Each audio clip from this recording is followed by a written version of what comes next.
เซ็ไปฮะนินนะโอ้เนาะ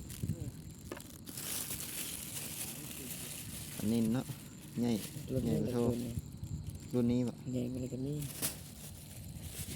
งานใหญ่นะ นี่เนาะเป็นลงตามป่าเนาะ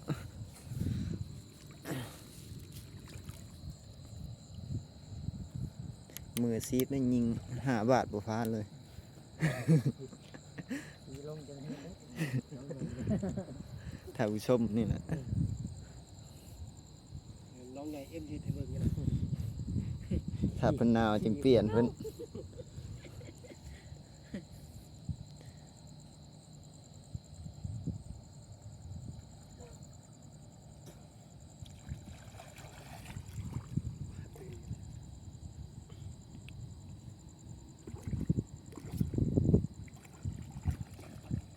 ติดมองนะครับ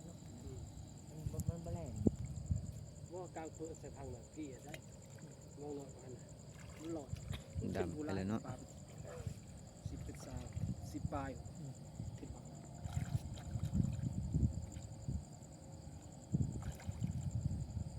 ปลาใหญ่ยันมีเนาะยันเฮาบ่เห็นมันเนาะ เลิกไปแล้ว ได้อีกละปับปลาเคาะฟังซิป มีซุ่ม3 คน ท่านผู้ชมมัน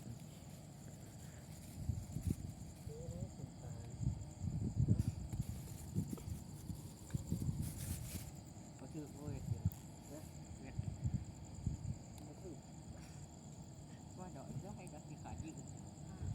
เป่าซีใส่เขาอาจจะดึงโผล่ค่ะนี่อยู่ คือสิอุ่นอยู่เนาะน้ำนี่เนาะถ้าอากาศหนาวอยู่เทิงอยู่ใต้แล้วอุ่นได้แต่เก่าดำป่านี่คันดำนี่คันดำมันว่าขึ้นมาพิงไพ่แล้วบ่ลงเลยเฮาแต่เก่า ขึ้นมาแล้ว คันขึ้นมาแล้วบ่ลงเมื่อถืออีกละนินเข็งลูกพี่ปลาเข็ง ปิ้งได้เอ็มเลยนะปิ้งแล้วปิ้งนะปิ้งขึ้นมาพอดีเลย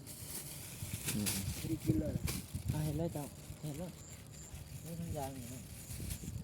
เสือจะเอาแล้วนี่ดอกไม้นะไม่บง ปีน ไม่ ป่าละ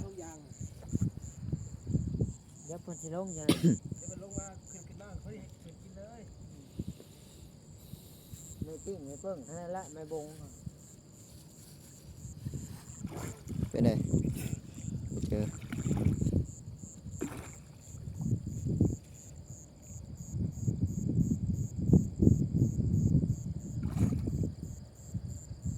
บ่แหลกบ่ขานะ เล่นเลยขณะเขายังอยู่เทิงนี่ครับบางทีมันยังไปน้ำเพื่อน